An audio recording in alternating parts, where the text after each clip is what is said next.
Alright everyone, it has been here and welcome to my Afcon 2025 group stage prediction. Now the draw for the competition has just been complete and we've got 6 fantastic groups to talk about in today's video. Now of course, the African Cup of Nations is my favourite competition of all time, purely because, just like Wayne Rooney's hairline throughout his career, it is wildly unpredictable. I have to say, JT was looking okay, but Carrie, your top was horrendous. A bit like your hairline. But you know what, that will not stop me from trying, and you know the drill at this point. Let me know in the comment section down below, who do you think will win the tournament as a whole, and who will you be supporting?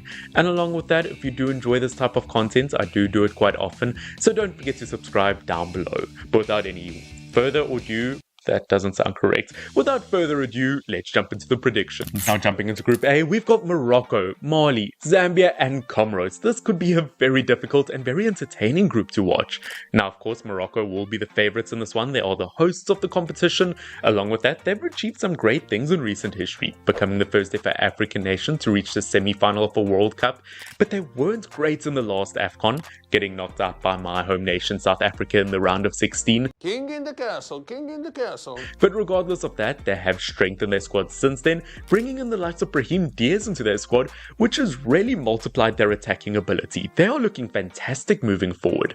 Along with that, they have kind of gotten rid of a tiny bit of dead wood, and Morocco could come back for some vengeance here, and they could come for success. Saying that, looking at the likes of Zambia, as we know, they are a really fantastic team moving forward. They always seem to do really well during qualifiers, topping their groups, but they never seem to quite perform at the same level in the tournament itself.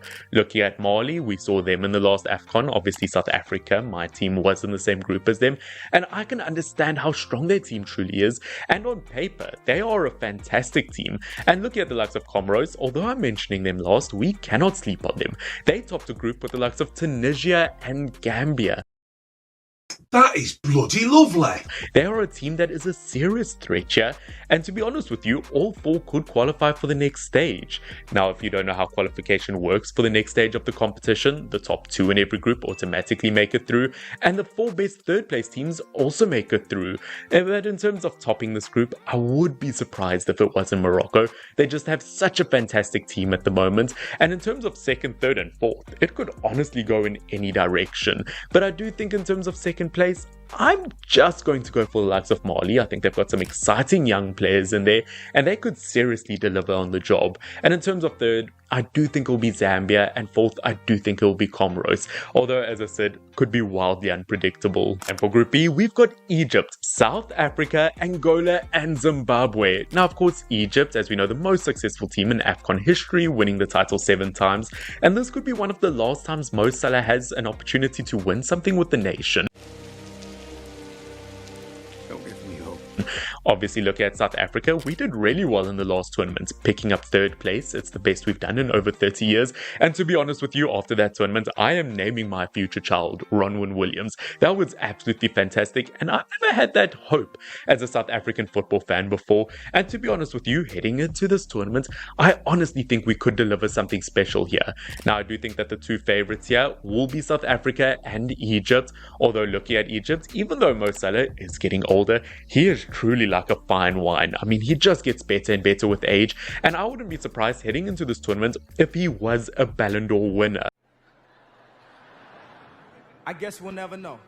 I think he's such a fantastic player. Obviously, we'll see how Omar Mamouche kind of delivers with Manchester City this season as well. I do think at the end of the day, it will be between these 2 nations. And as a South African, I'm going to be honest with you. Maybe it sounds quite biased, but I think with what we've done over the last 2 years in football, the way that we've improved, I think as a team as a whole, South Africa might be better at the moment. I mean, we've beaten Morocco twice in the last year, along with getting a win over Tunisia in the last Afcon. I am going for South Africa to win this group. I know it sounds biased, but maybe it is to an extent.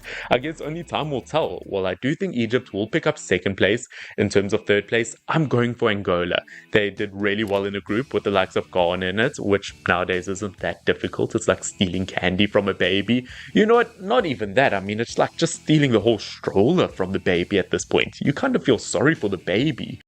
Nobody puts baby in a corner. I do, because I'm her father and she's 16. At the end of the day, Angola, we cannot sleep on them. I do think they'll pick up 3rd place. And in terms of 4th, Zimbabwe. Although I don't think they're a bad nation, it is just a very tricky group. Now in Group C, you've got Nigeria, Tunisia, Tanzania, and Uganda. This is also a fantastic group to look at, but I would be surprised if the runners-up from last time around, Nigeria, did not top this group. They've honestly just got so much talent, especially in the attacking front, and I do think many people kind of underestimate what they can do on the defensive side. They were very difficult to break down in the last Afcon, but because of how many European stars are up front, from the likes of Osimhen, Lookman, the list goes on, I contend that I'm gorgeous.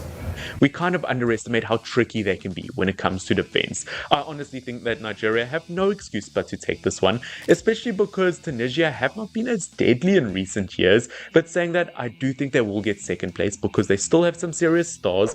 I think they've had a few off tournaments lately, but I do think when they come back, they can come back super strong. And in terms of third place, you know what? You can't sleep on Uganda. I think especially on the attacking front, they could be tricky here or there, and they could honestly get a few draws to take them through to the next stage. In Group D, you've got Senegal, the DRC, Benin, and Botswana. Now, huge congratulations to Botswana, as this is only their second ever Afcon. It's been 84 years. Now, obviously, heading into this, I do think Senegal are the favourites to most, although a lot of their players are aging, and I mean, their players are probably older than the woman in John Terry's phone book. Naughty. At the end of the day, though, I still think Senegal have that firepower there, but it won't be easy because the DRC did get fourth in the most recent Afcon, and they were extremely resilient. I think they've got fantastic players. They've obviously got Wissa from Brentford up front, but saying that defensively, I think that's where they can be super tricky and incredibly difficult to break down. I do think it will be between those two, and honestly, any of them could take it. But you know what? For all time's sake, I do think Senegal will take this group. I do think that the DRC will end up being second place in terms of third and fourth. I would like a fairy tale story for Botswana, but at the end of the day, I'm just going to edge it for Benin. I'm sorry, Botswana. Now, Group E is an incredibly interesting one, as it's got Algeria, Burkina Faso, Equatorial Guinea, and Sudan. Now, honestly, this is such an amazing group to look at in terms of the pure talent. Now, looking at Algeria, they would be the favourites to many, but in recent tournaments, although they do look good on paper, they've been getting smashed, much like an OnlyFans model. It's part of the game, innit? I do think at the end of the day, Algeria seriously have to pick up their socks because they have not delivered ever since they won it in 2019. I do think that there is enough talent in there. They always seem to do well in qualifiers, but in the big stage, they need to pick up their socks, and I think they'll do so here to win the group. In terms of second place, though, obviously Equatorial Guinea, as we know, on the attacking front can be absolutely fantastic. Sudan qualified in this group over the likes of Ghana, which, as I said, is not that difficult nowadays, but I do think second place has to go to Burkina Faso. They've got Ouattara, obviously the Bournemouth attack at the moment. They've got Tapsoba. They've got the likes of Traoré as well, Bertrand Traoré. It's honestly such a fantastic team that when you talk about African giants at the moment, no one ever seems to talk about them, but they always are regarded as underdogs, which I don't think they mind that. I do think Burkina Faso, to an extent, like coming out of nowhere and kind of causing a bit of a stir in the pot. Why are you laughing for? What, Chris, why are you laughing for? I do like this Burkina Faso team, and I do think they'll snatch that second place. And in terms of third, as I said, I do think it'll just be Equatorial Guinea. And now for our final group, Group F. We've got the current champions, Ivory Coast, we've got Cameroon, we've got Gabon, and finally Mozambique. Now this is a serious group of death, and I'm interested to see what happens. Obviously, looking at the like of Ivory Coast, though, although they are the current champions, they can be unpredictable. Obviously, in the last tournament, I mean, they were much like the Breaking Bad of football. They kind of started off okay, horrible in the midfield, but they ended up as champions. I mean, why you gotta be such a bitch? Look, we know they were not fantastic in the last tournament, despite the fact that they won it. They obviously sacked their manager halfway through and had to get a new one. But at the end of the day, I do think they are in a better place now, and they probably are the most consistent out of the teams in this group. I mean, you look at the likes of Cameroon, despite the talent they've had in recent years, they have fallen off here or there. Although, once again, serious favourites to even potentially win this group. I mean, there are 3-4 teams that could win this group. You must have a goddamn IQ of 160. You are goddamn gifted, Private Gump. What I'm trying to say is absolutely anyone could take it. But in terms of a win of this group, I am still going to go for the likes of Ivory Coast. I would be surprised if they didn't take it. In terms of second place, obviously, as I said, Cameroon have some serious talent at the moment, especially since Onana is kind of back in the national team. I mean, it really is like the Ross and Rachel of football. I mean, they kind of break up, get back together. You never know where it's going to go. I have to be the only ever African football creator to ever reference Friends. As I always said, I'm ready for that, you know. And at the end of the day, looking at Gabon, now that Pierre-Emerick Aubameyang is kind of thrown back into the mix, they've got that talent and firepower up front. Mozambique, once again, they can be really resilient, and they're that type of team that can draw games here and there and can get that vital third place spot. But I do think Ivory Coast will win this group. I do think Cameroon will get second place, and I do think Gabon will get third. But of course, ladies and gentlemen, that is it for my Afcon 2025 group stage predictions. Obviously, as I said, this competition is so difficult to predict, and I'm sure a lot of these predictions might end up being wrong. Don't forget, if I did predict your team to be third or fourth, it is not a personal attack on your team, although I'm sure a lot of you will personally attack me. So you know, let's not take the piss here. But you get used to it to an extent. Don't forget to put your predictions down below. Don't forget to subscribe for more Afcon content in the future. And this has been Finn, FYNN. Cheers. Bye.